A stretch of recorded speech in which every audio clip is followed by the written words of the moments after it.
The best thing one person can do is to help another person know more. Charlie, a man born in the 20th century, standing outside all the technological halo, hiding in the shadow of dry investment stories, but is considered a polymath by millions of people in the 21st century. How can that be explained? Charlie Munger has never written a book of his own. He did not create a theory, nor did he invent an algorithm, but with his laconic, ruthlessly precise way of thinking, he quietly restructured the way people reason, make decisions, and behave in life. In an age where people crave brilliance, he chose to stand still but in the right place. The question is not how many times he was right, but why he was wrong less often than others and why he was wrong systematically. This book is not a biography, nor is it an investment Bible. It is a cognitive structure where every speech, every answer, every snippet is a building block to something more important than profit. A living system can function sustainably in an increasingly chaotic world. If you think you're about to enter a get-rich-quick book, stop. But if you are ready to be challenged, to be worn down from your comfortable illusions and to face your own intellectual laziness, then turn the page. Not because Charlie Mo will give you the answers, but because he will teach you to ask the right questions. We encourage listeners to buy and read this book to fully appreciate its content. Now let me start summarizing this book. Chapter 1. Portrait of Charlie Munger. There are people whose lives are like a complex mosaic. Each seemingly meaningless piece is the piece that decides the whole picture. Charlie Munger is such a person. If Warren Buffett is the statue representing modern American investment intelligence, then Charlie is the sculptor standing behind, quiet but irreplaceable.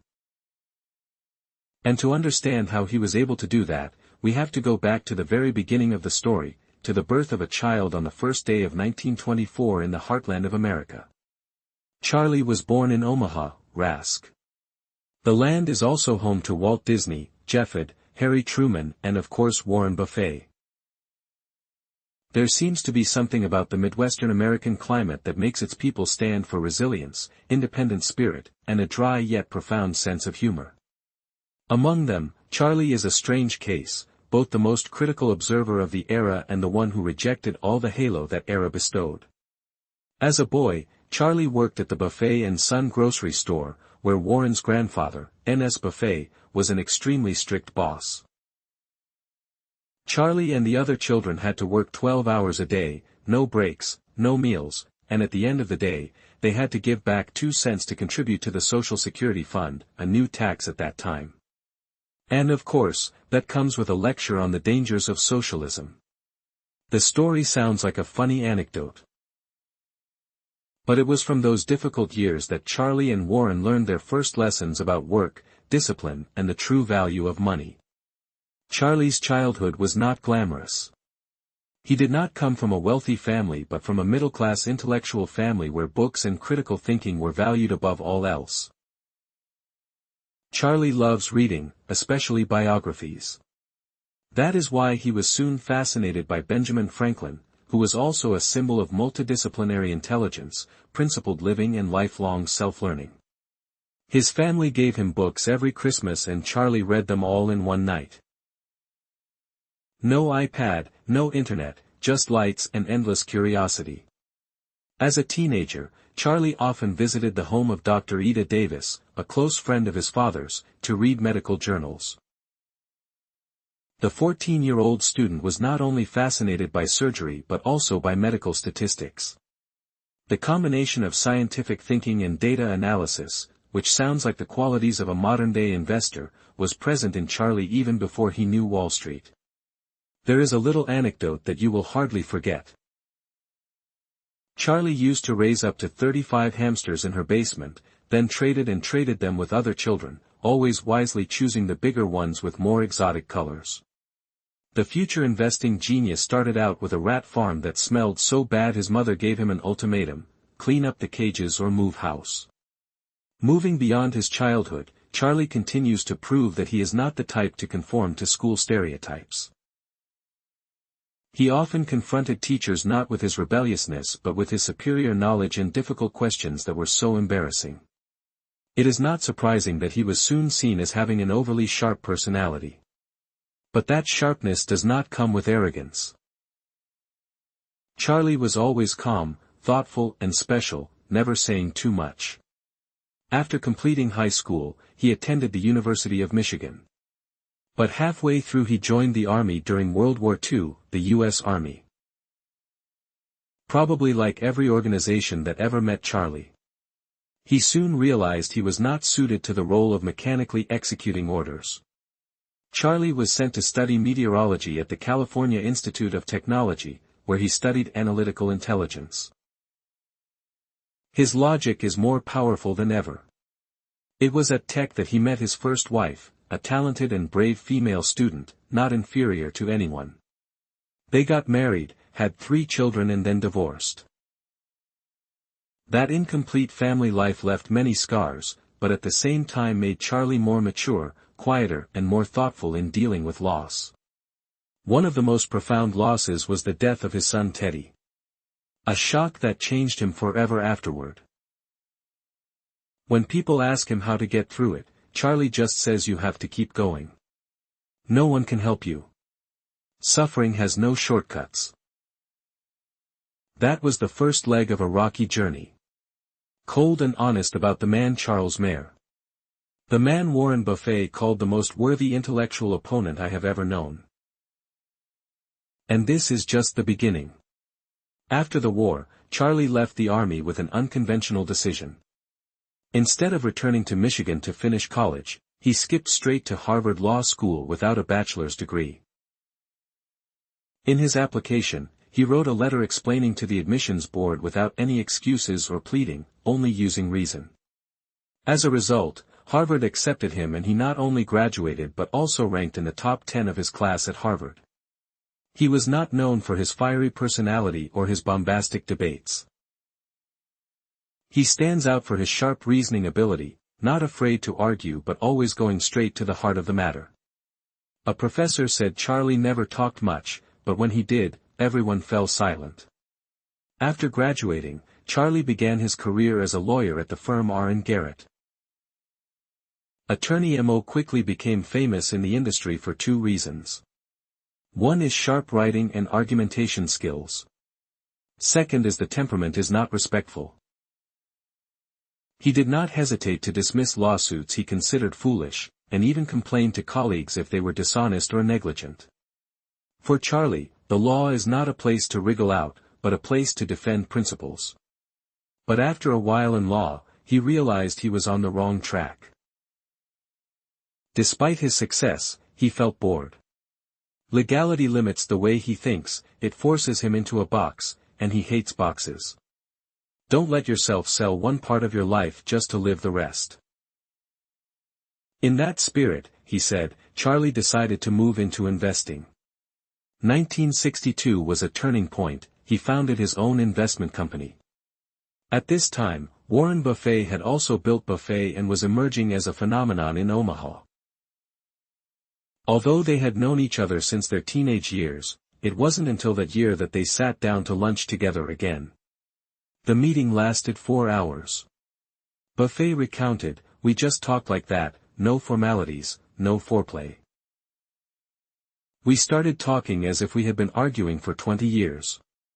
It was the beginning of a friendship and later a partnership that would become one of the most successful in modern financial history." Interestingly, Charlie and Warren have 2 very different investing styles. Early Warren was a pure value hunter, fond of hunting undervalued stocks like Sigabus and closely following the spirit of Benjamin Graham. Charlie does not. He doesn't like that kind of investment. "I don't want to own bad companies just because they're cheap," he said. "I want to own great companies and be willing to pay a fair price for them." It was Charlie who led Warren out of Graham's shadow and into the style of buying great companies at a fair price. It paved the way for classic deals like Coca-Cola, Candice, Gico. Charlie never believed in imitating anyone, not even Buffett. He built his own system of thinking. What he later called a multidisciplinary mental model. That's what made him different. While investors were obsessed with algorithmic charts and indicators, Charlie read history, biology, psychology, physics, literature. He believed that the most important insights were not in finance, they were in how people function and how the world really works. From there, he spent years building a mental operating system where he interwoven dozens of models from different fields. Every investment decision, every analysis of a company, every ethical argument was the product of the intersection between behavioral psychology, statistics, systems theory, and life experience. And he never kept those tools to himself. He passed them on through lectures, notes, interviews, and even personal stories. Once, in a conversation with Stanford students, someone asked, "How can I be as successful as you?" Charlie replied, "Learn to love learning, or you'll shoot yourself in the foot." Then he paused, smiling. "And never be overconfident, because then you've lost your mind." Charlie didn't say much. But each of his sentences was like a straight punch to the other person's self-satisfaction. He hated half measures, he hated ease of thinking, and he hated stupidity disguised in flowery language at a conference. When someone showed him a long slide presentation, he just nodded and said, "This should be rewritten with a hammer." Charlie wasn't just an investor, he was a man who thinks about life, and the way he sees the world always makes people stop and wonder why they never thought that way. He once said, "There is only one thing worse than ignorance, and that is ignorance plus passion." That statement is not meant to be sarcastic. It is a warning that if you step into life with enthusiasm but without the right mindset, you will not only harm yourself but also drag others into the tragedy you create. It's a kind of morality that Charlie pursues. The ethics of clear thinking. He does not believe in compromising with wrong. One time, at a shareholder meeting, an analyst presented a 30-page financial model justifying the high valuation of a company that was consistently losing money.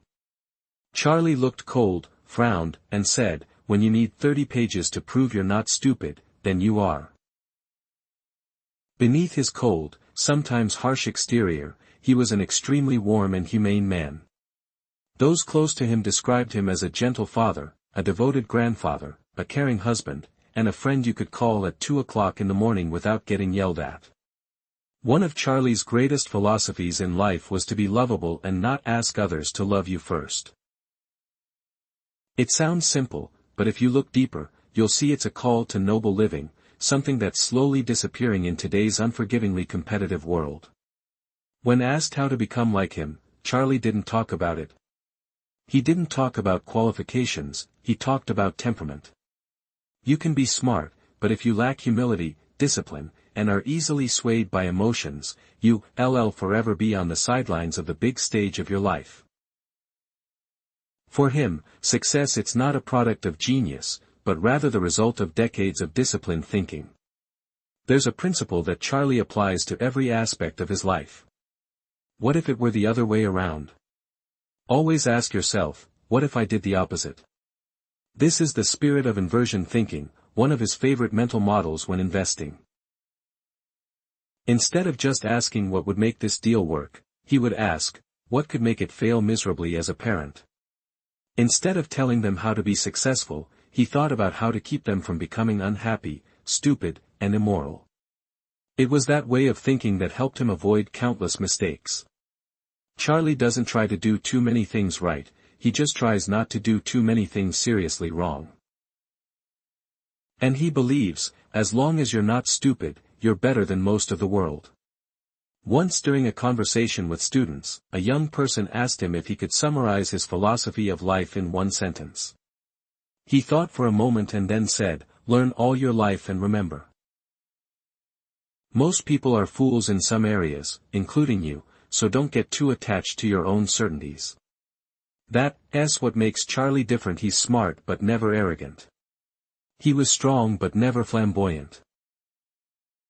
He is successful but never shows off in a world caught up in the glitz of fame and social media likes. He was like a rock lying still in the middle of a steady river. Silent and immutable because of that, he became a role model for many people. From Silicon Valley CEOs to recent college graduates, it's not because he's rich, it's because he lives as if he's writing a manual for being a good person, thinking right, and living a life without regrets. Even at the age of 80, Charlie still works every day. He read for at least 5 hours, wrote notes, observed the market and talked with young people. He did not seek immortality, but he clearly lived in such a way that his name would remain long after he left this world. To understand Charlie Munger, you can't just look at his net worth or his successful investments. You have to look at the values that he never traded for any price. One of them is radical integrity. Charlie once said, "If you can't bear to look in the mirror and face the real you, then you've lived a failure no matter how much money you have." He places great importance on integrity in business and personal life. It is not only a moral choice but also a strategic choice. Because if you don't live honestly, you will have to constantly lie to maintain what is not true. And as he asserts, living like that is very energy-consuming and no one is good enough to do it all their life. Charlie always warned young people about fallacies in thinking. He hated fallacies, especially what he called labeling, where you label people or ideas and then refuse to dig deeper because they don't fit your familiar mold. We live in a world where people shout their beliefs loudly. But very few people dare to whisper the question to themselves. That attitude made Charlie not everyone's cup of tea, he said at a conference at USC. He may humble you with his almost brutal precision in his arguments, but he never used his intellect to bully anyone. He used it for illumination. For him, a good conversation is not about winning, but about discovering what is right together. When asked how to get ahead like Mr. Charlie did not hesitate.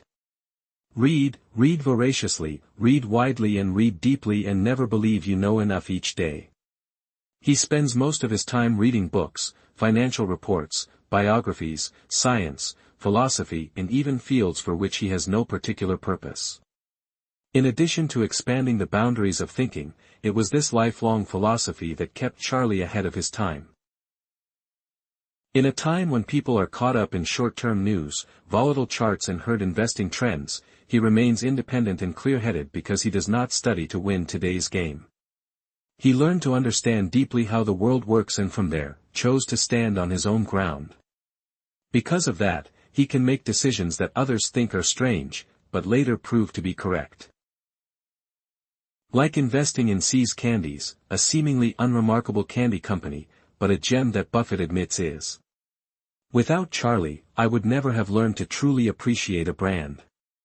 Bra Hardware has completely changed its investment style, moving from a pure valuation model to a model of searching for businesses with sustainable competitive advantages. One more thing that makes Charlie special. He is not afraid to change when he is wrong, he admits. As reality changes, he adjusts his beliefs, not being stubborn, not being conservative, and not deluding himself. You must have the courage to kill your own favorite ideas, he once said.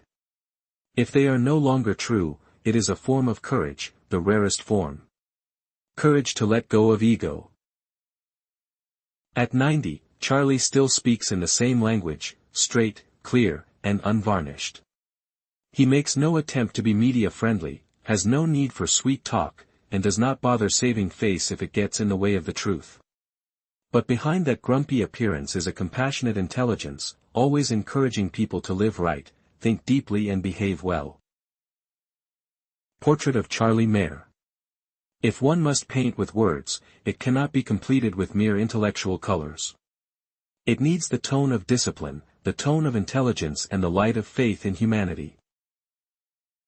A man who did not need to be a religious leader but left an impact as a philosopher, a man who did not write an autobiography. But each of his speeches became bedside books for millions of people. And when we look back at Charlie's life, we see more than just a great investor. We see a person who lives systematically, with principles, with depth and never sells his intelligence for superficial things. The journey that began with a skinny boy selling candy in Omaha has become a quiet epic, a great lesson. It's not about investing, it's about living a life worth living. Chapter 2. Remembering the Kids on Charlie. Imagine you are a child growing up in a home where moral stories are not told as fairy tales but as war news. Where right and wrong are not determined by words but by consequences. That was the childhood that Charlie Munger's children experienced. And what they recount in this chapter is not just a portrait of a father but a lifelong classroom where the teacher never stands on a podium. Trey recalls a ski vacation with his family in Sun Valley on his way to the airport. In a hurry, Charlie's father suddenly stopped to fill up the gas tank, even though Ben was still half surprised. The son asked why and received an answer that sounded like a moral statement. When you borrow someone's car, you must always return it with a full tank of gas. It was only later that he learned that it was the car of Rick Green, a close friend of Charlie's. Someone who definitely wouldn't mind if the gas tank was a little low. But the important thing is not whether the car owner cares or not, but whether the borrower knows how to behave properly or not. In that moment, Charlie taught his son not only how to behave but also how to maintain a lasting friendship. Charlie's daughter, Mare, says her father had two favorite types of stories every night. Tita, the moral story where the protagonist chooses the right path, and Dawa's Spoda, the downhill story, where a small initial moral mistake leads to the catastrophic downfall of a lifetime. She said with laughter. He especially loved to tell stories of destruction. To the point where the whole table was groaning and giggling. But the important thing is that each story instills in children a standard, a limit, a very real vision.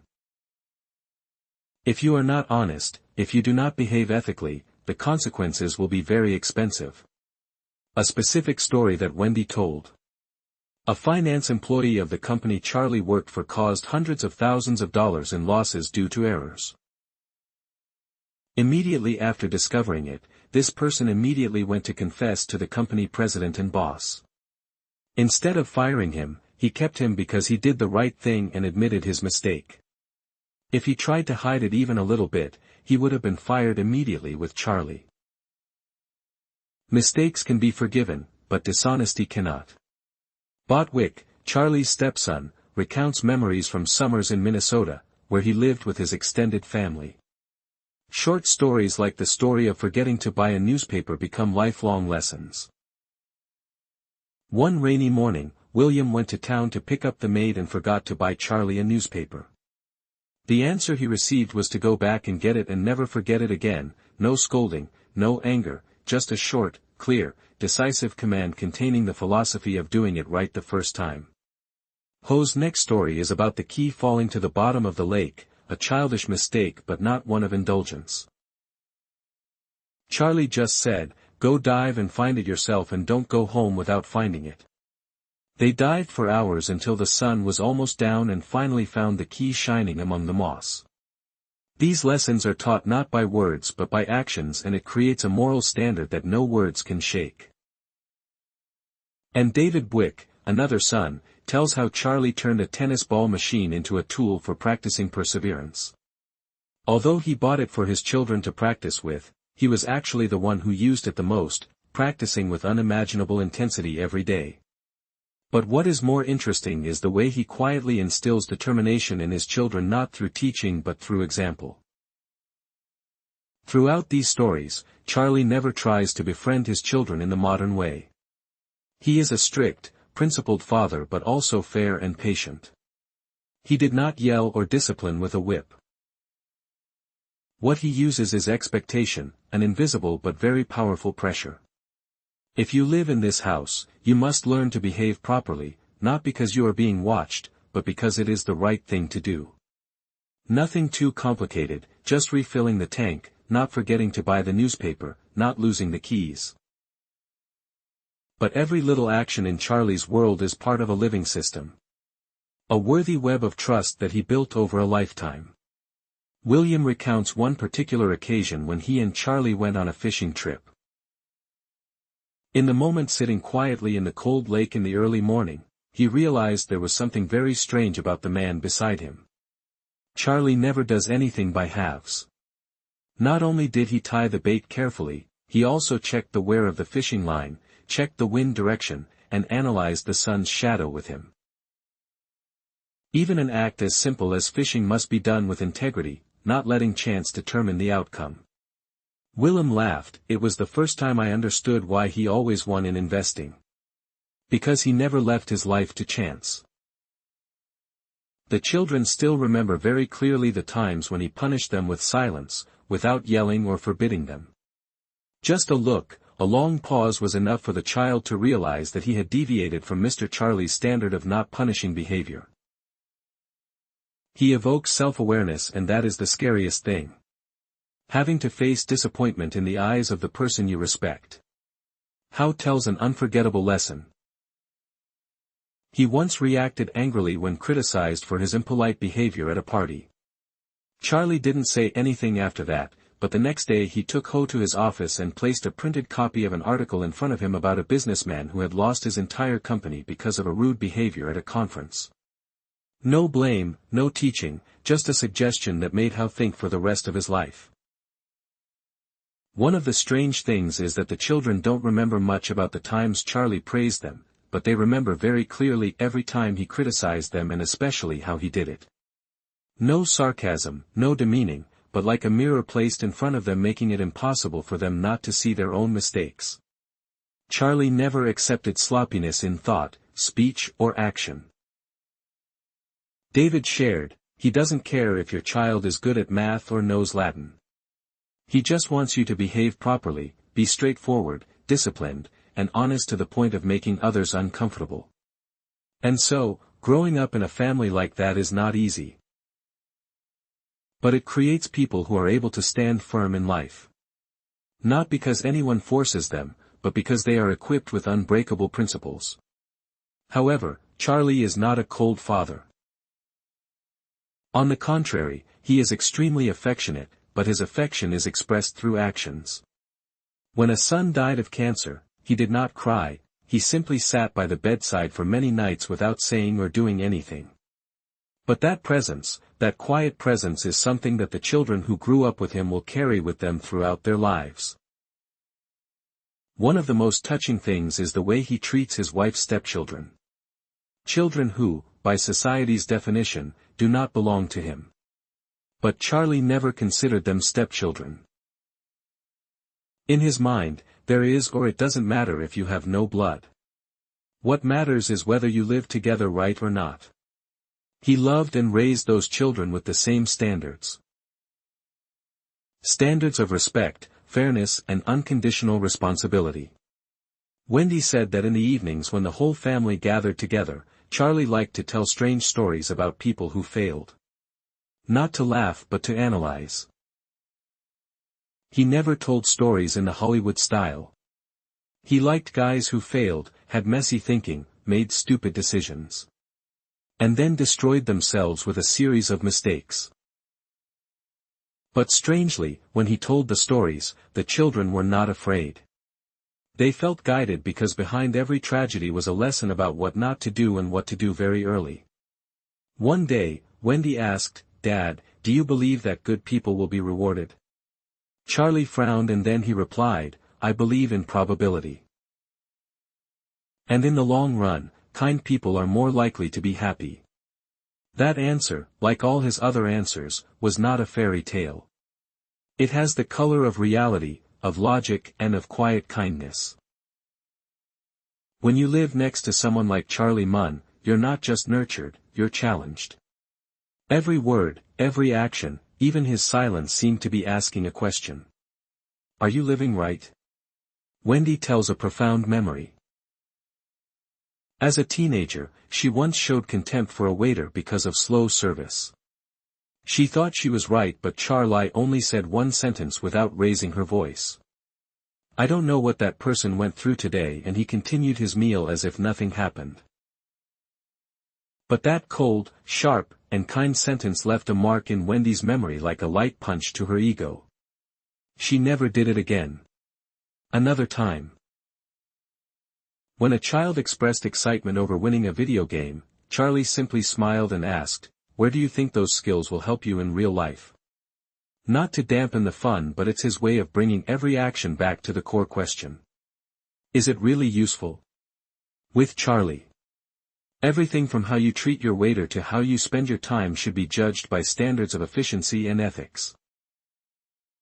However, he is not a perfectionist father to the point of being impossible to live with.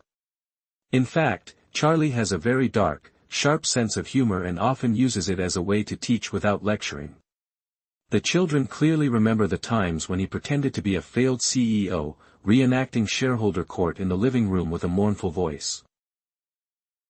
"I'm sorry, but I think the accounting system has betrayed me." The whole family laughed, but behind that laughter was a message. Stupidity disguised in sophisticated language is still stupidity. William also told a very small but unforgettable story. Charlie once gave him an expensive fountain pen for his birthday, but instead of saying, "I wish you to write many good things," he just said, "Give you a tool that can make you a clear thinker if you use it properly. Give a gift that still makes people feel responsible, not privileged." That was Charlie's style. One big difference between him and many parents at that time was that he never used fame or financial success as a measuring stick. The children never heard him say, "You need to become a doctor, a lawyer, or a CEO." What he cared about was whether you could maintain an independent mind. Could you overcome your own ignorance? For Charlie, achievement was just a consequence, while the foundation was inner honesty and a trustworthy character. A touching image recounted by the children was when the whole family gathered on a winter evening, everyone tired after a long day. Charlie was still sitting in the reading room, the warm yellow desk lamp, flipping through a book, occasionally typing a few lines on paper. He did not go to class, did not force anyone to study, but that image, a man nearly 80 years old still studying, still reading, still looking up the dictionary, taught the children a wordless lesson about lifelong learning. For Charlie, studying is not for exams, to win a position or to beat anyone. Studying is a way to protect personality because people with deep learning are rarely cowards. That is why he encouraged his children to read all kinds of philosophy, mathematics, anthropology, psychology. Not to become a walking encyclopedia, but to not become a puppet before instinctive emotions and stupid media. David recounted a meal where everyone was arguing heatedly about a social issue. After 15 minutes of debate, Charlie, who had barely said anything, slowly asked, "Has anyone here ever tried to live for 6 months on minimum wage?" The whole table was silent, then he continued. "If not, we are just pretending to understand." He did not deny the value of argument, but he always reminded that knowledge without experience is easy to become arrogant. When looking back on their life with Charlie, the children do not remember him as a rich dad in the style of the SPHP books that are often praised. They remember him as a father who is solid, unpretentious, but present as a moral anchor in a chaotic world. William talks about early mornings. When the whole family is still sleeping, Charlie gets up, walks lightly, makes a cup of tea, sits down to read a book. No one asks him to do so, nor does anyone praise him. But it happens every day. It is that steadfastness, not showing off, not waiting for rewards, that is ingrained in the children's minds as a role model. Living well is not about being recognized, but because it is the right way to live. In the family, Charlie never plays the role of host. He does not need to dominate, nor does he like to control. He leads by example and sometimes with unexpected humor. The children say that he loves to play mock interviews at dinner, playing the role of a failed CEO, a bankrupt investor, or a lying politician. And by letting the children question him through those games, he taught them how to analyze, debate, and most importantly, detect the absurdity in seemingly reasonable words.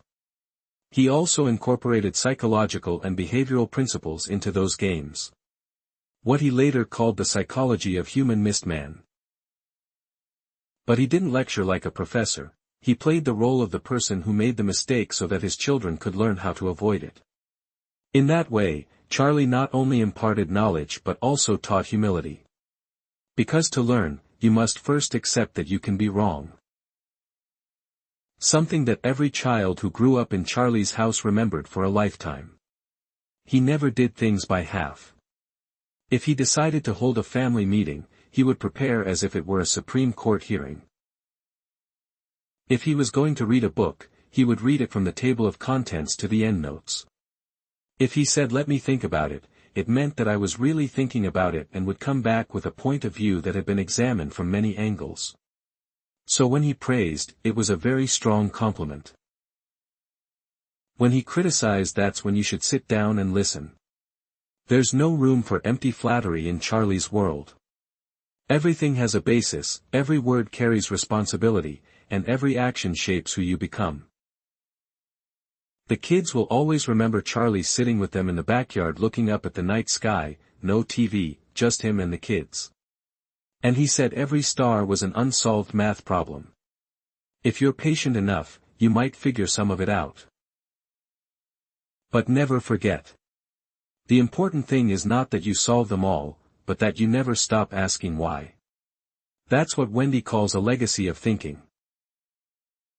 Charlie didn't leave his kids a specific fortune, but he left them a belief system, a way of looking at the world, and an unpolished mirror for them to look at themselves. The way he treated his maids was the same way he talked to his CEO. He didn't discriminate, didn't bow to power, and didn't allow himself to look down on anyone. Just because that person is not highly educated. Each person is a special case, he often said. And if you are not curious enough to understand them, you are not wise enough to judge. It can be said that the greatest thing Charlie passed on was not a lesson but an attitude to life. An attitude of not compromising with mistakes, of constantly learning and never losing dignity for short-term benefits. Growing up next to Charlie Munger was a privilege, but also a difficult journey. None of them thought of themselves as the children of a famous person. They just saw themselves as students in a special class where the teacher never gave grades. Because grades are really how you live your life afterward.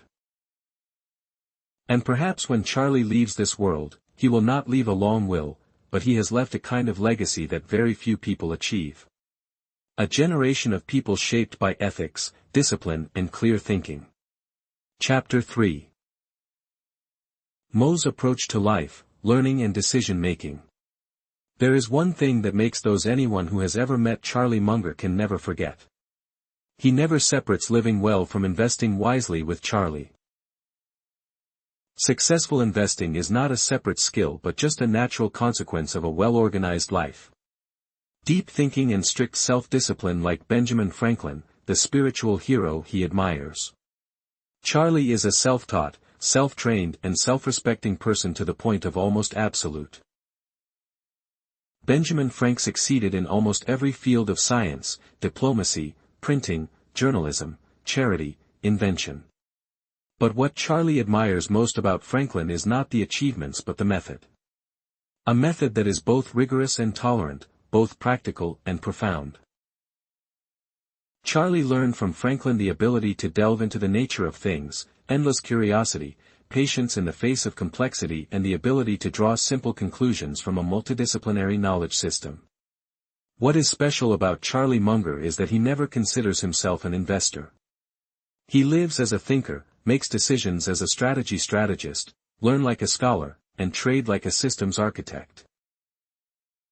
It is this strange combination that makes him a grand master of preparation, a master of preparation, patience, discipline, and objectivity.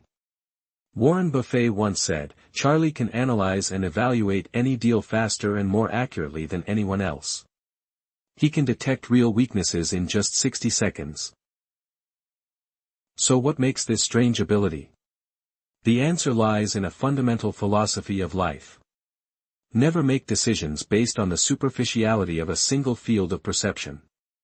Instead, build a dense network of mental models from many different fields.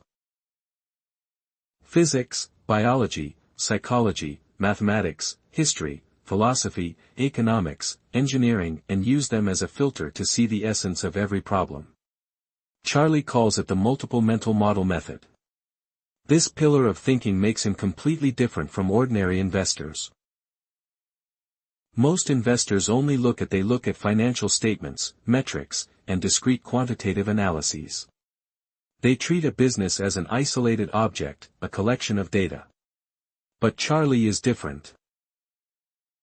He sees a business as a living organism in a complex ecosystem with countless interactions, mutual influences, and hidden factors. He doesn't look at a business by its balance sheet. He observes it as an open system interacting with a series of social, biological, psychological, historical, legal, and even cultural variables. In Charlie's eyes, understanding a company correctly means answering why it exists, what problem it solves for whom, what motivates people to buy its products, what makes it sustainable, does the distribution model create a long-term competitive advantage? Are there any blind spots in the strategy? Who are the potential competitors that the market has not yet recognized? What non-financial factors will change the game? To answer these questions, Charlie is not afraid to delve into areas beyond. He studied physics to understand entropy and equilibrium models. He studied behavioral psychology to understand why people often make bad decisions. He read biology to understand ecosystems and natural selection, and then applied them to industry analysis. He studied history to find recurring patterns, studied mathematics to test intuition, and studied ethics to set limits on business behavior. That erudition is not a comprehensive style, but on the contrary, it is very systematic in Charlie's thinking. Each model is a piece of the cognitive map. The more pieces, the more complete the map. But more importantly, you have to know when to use each one and not let a seemingly correct model obscure the whole picture. That is why he often repeats the teachings of K. Jacobi, a great German mathematician.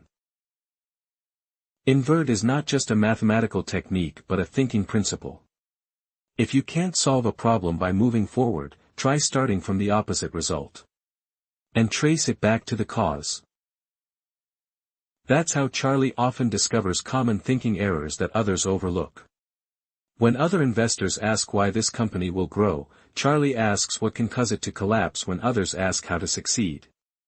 Charlie asks what are the most common types of failures and how to avoid them. It is this inverted thinking method that helps him avoid countless fatal mistakes both in investing and in life. Charlie once compared the right thinking process to building a bridge across a canyon that is either solid or not built with him. Wrong thinking is a betrayal not only of intelligence but also of morality. Because mistakes in thinking will lead to mistakes in action. And mistakes in action will destroy not only opportunities but sometimes the lives of others. That is why he is always strict with intellectual laziness. What he believes is the most silent but dangerous disease in modern society. Charlie calls it shallow thinking when people only look at surface, just processing information without analyzing, just reacting without thinking. To combat that, he proposes an important tool, the principles of thinking testing. Whenever faced with an important problem, Charlie never relies on pure intuition. He checks every aspect in turn using different mental models such as microeconomics. Are there any distortions in the profit motive? Are participants behaving optimally? Behavioral psychology, are there any cognitive biases at play? Like the AI effect, confirmation bias, cluster syndrome, systems theory. Are there any connections between variables that I am missing? Probability and statistics. Is the probability of what I believe happening high enough? Is the data sample representative? Ethics. If I am wrong, will the consequences be so harmful to others? Charlie believes that just by repeating these uncomfortable questions each time I make a decision, people will become less stupid over time. And if you can become less stupid every year, you've already beaten 90% of the world. A special aspect of his thinking is systematic humility. Charlie never pretended to know everything. On the contrary, he often said, "I don't know." And he considered it a sign of maturity. According to him, the smartest person is not the one who knows the most, but but the one who knows he doesn't know. In times of greatest need, knowledge has boundaries, but ignorance is limitless. He once told Harvard students, and if you don't know the limits of your knowledge, you're standing on a sinkhole thinking you're on concrete. Because of this, he is extremely wary of overconfidence, especially in those who succeed early. Charlie emphasizes that success is a double-edged sword. It can make you think you're better than you actually are, and from there you start to stop learning, stop doubting, stop testing your beliefs. The biggest mistake smart people make. He said he thought they were immune to stupidity. Charlie does not idealize intelligence. For him, temperament is the deciding factor in success. An ordinary person, if patient enough, objective enough, honest enough with himself, can do better than a genius who is arrogant and emotional. His thinking was not built on flowery words but on pure logic, a logic so strong that it was sometimes almost cruel. He once dismissed a colleague's investment strategy by saying, "This strategy only works if the majority of market participants are dumber than you," which is not a reliable way to bet on the future in a world where everyone wants to think they're the smartest person in the room. Charlie chose to be the silent one to check if the room was on fire. An essential part of the MER approach is lifelong learning. But he did not learn in the updated way like most people. He studies to change brain structure. Every time he approached a new subject, he saw it as adding another tool to his mental toolbox. He reads to understand principles, not to remember details. And he made it a habit to turn everything he learned into a workable model. You don't need to know everything, but you need to know what's worth knowing and how to use it at the right time, he emphasizes. That's why he can draw business lessons from Pavlov's experiments, strategic lessons from battle history, and investment lessons from evolutionary biology. If there's one enemy of thinking that Charlie warns about the most, it's cognitive biases, systematic errors in human thinking that we don't even realize are at the root of most bad decisions in investing, business, and personal life. He doesn't just know these biases exist. He studies them like an anatomist.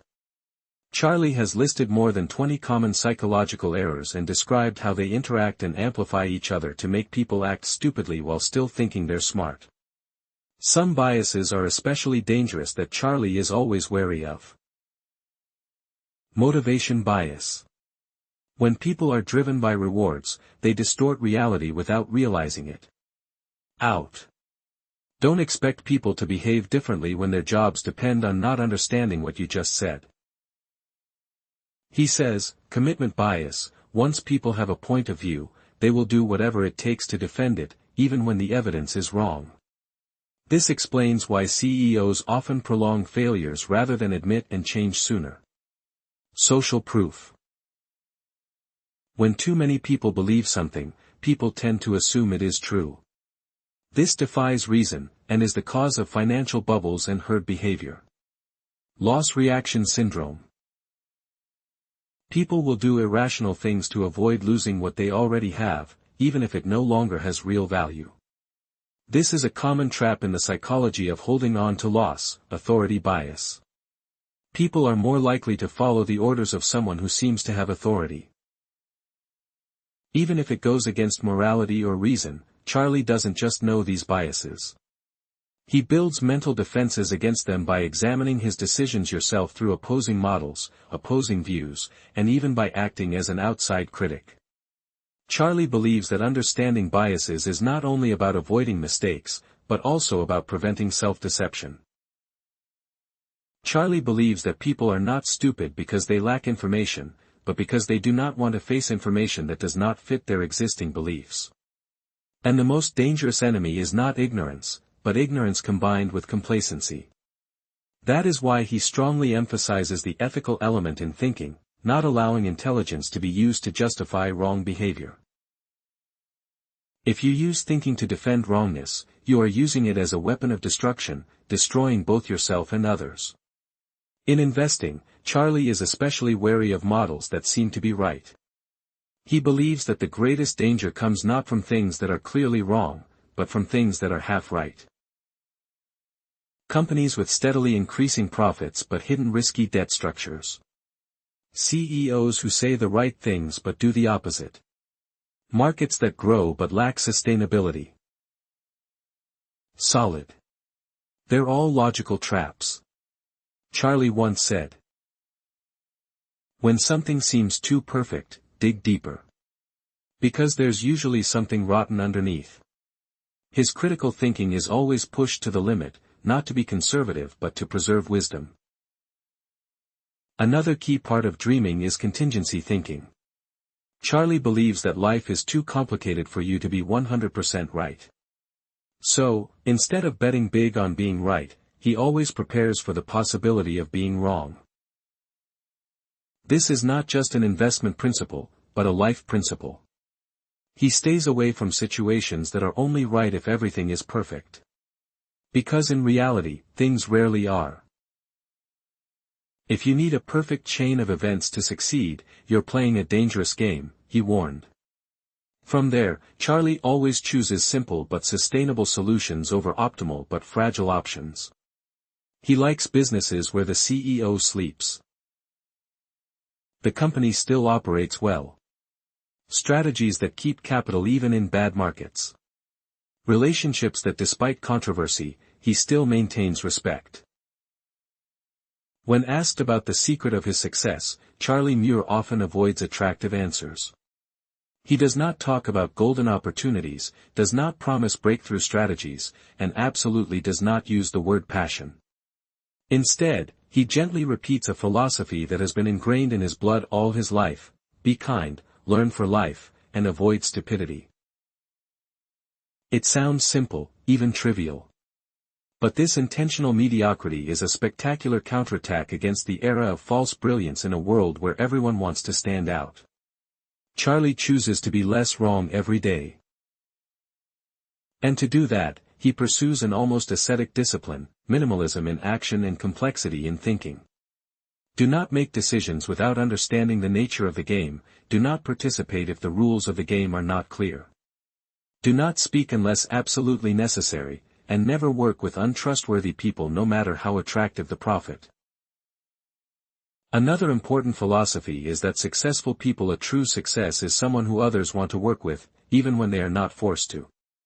This is a deep moral principle that Charlie always upholds, building a life in which smart, honest, decent people want to be around you.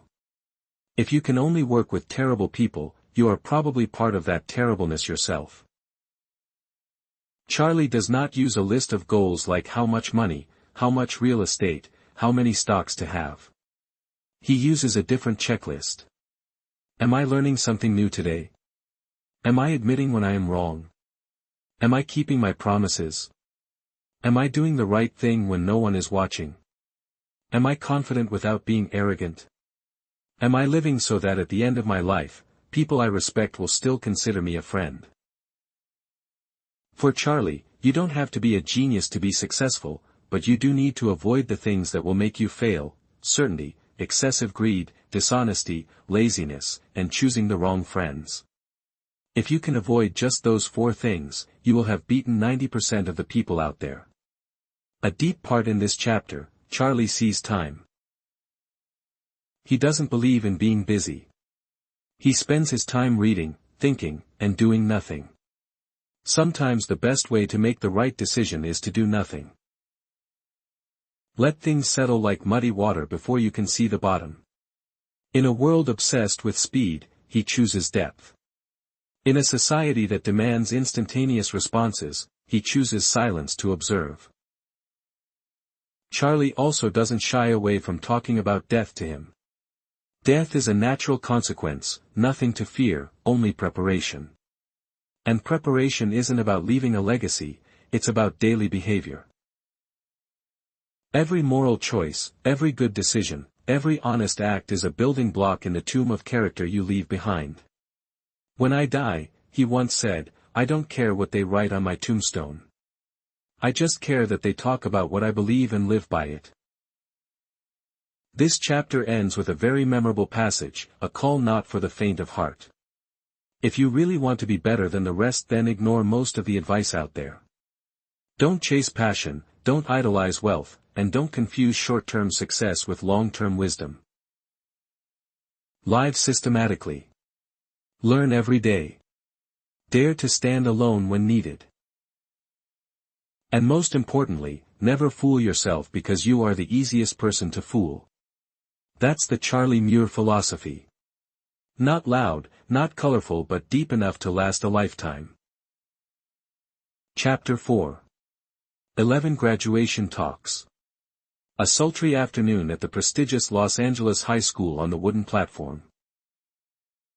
Amidst polite applause and the clicking of cameras, an old man in a gray suit stepped forward. This man is by no means a famous speaker. He even declared that this was the only graduation speech of my life. But it was Mr. Chairman who sowed a mindset that overturned every standard young people had for success.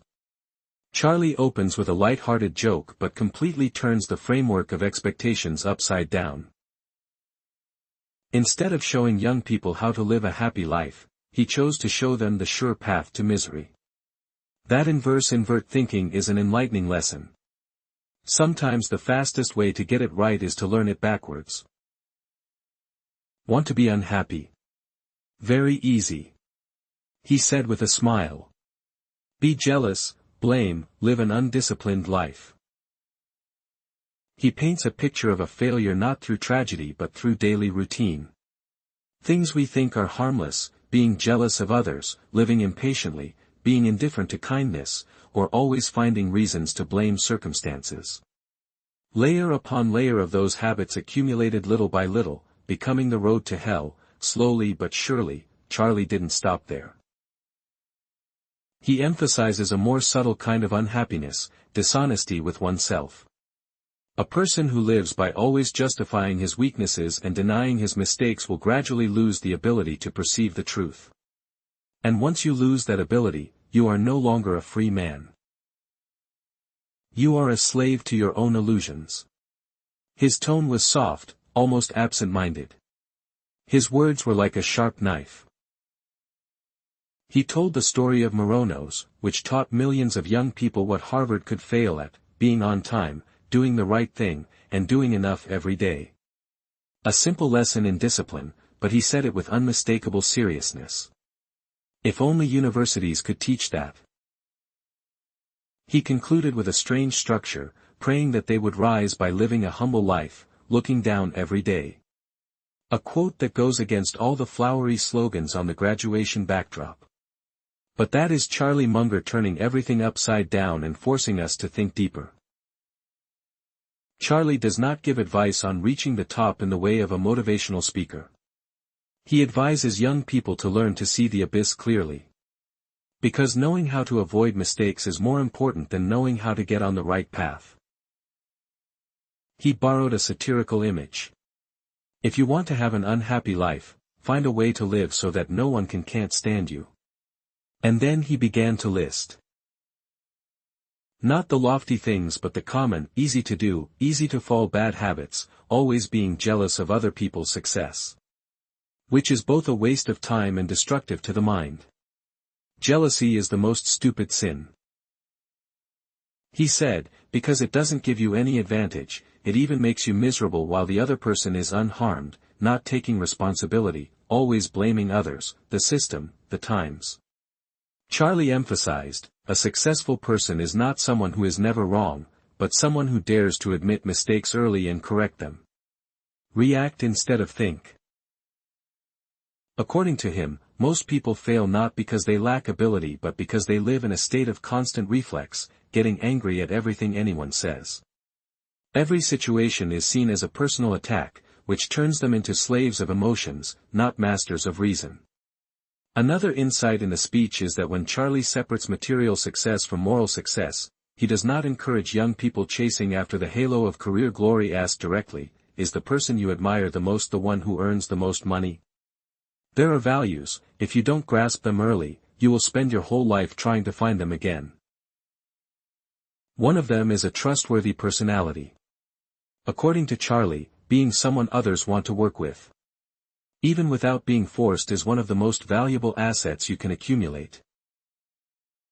But to have that, you have to be willing to say I'm wrong when necessary.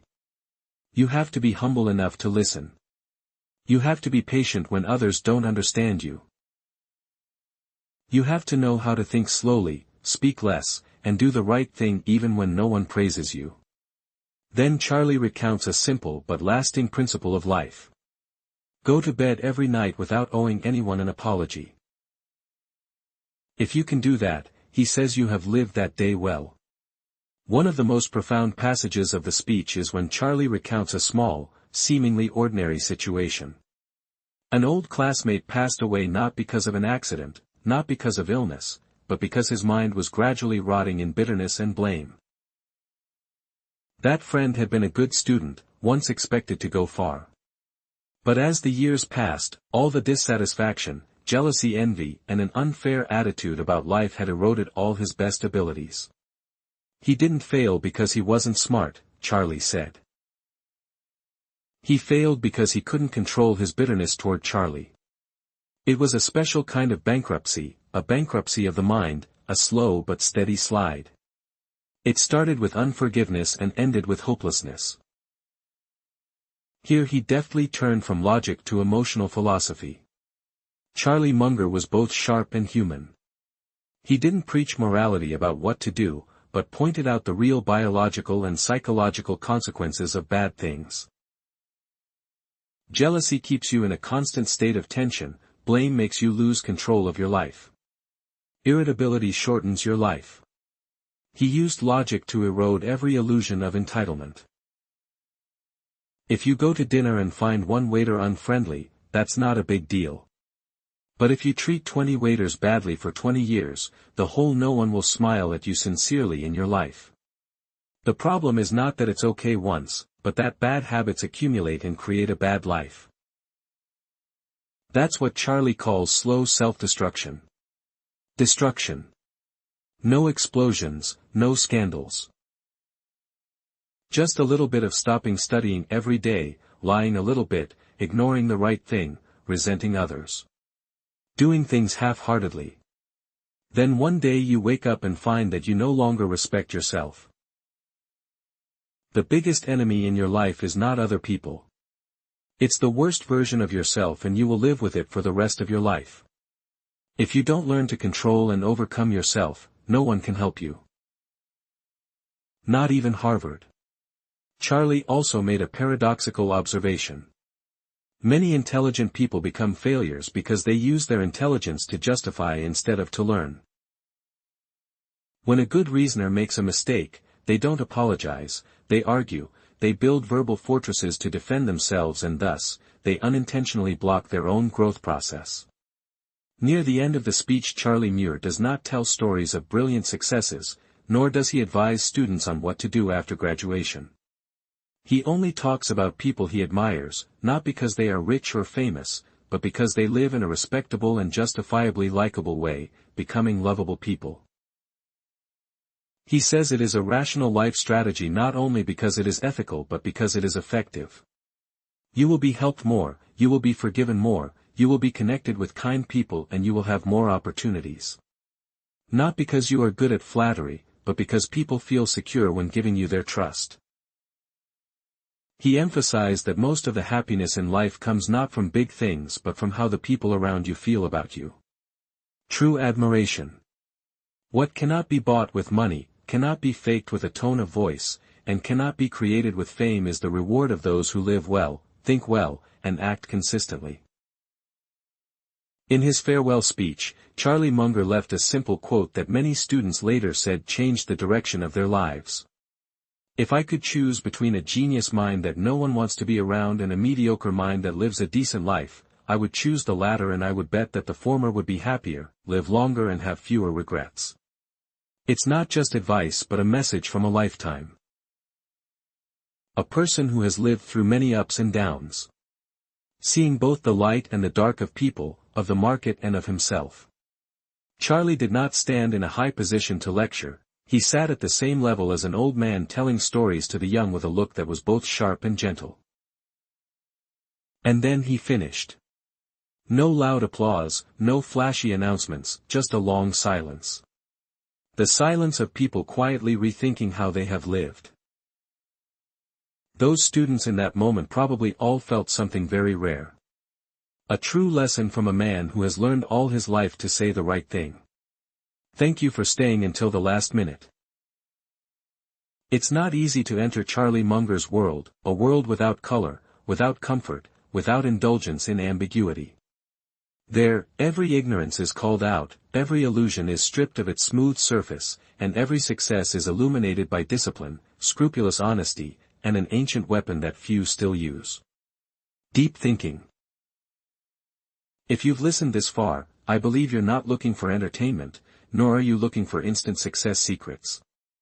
You were looking for a thinking friend, a quiet teacher, and you found Charlie Munger.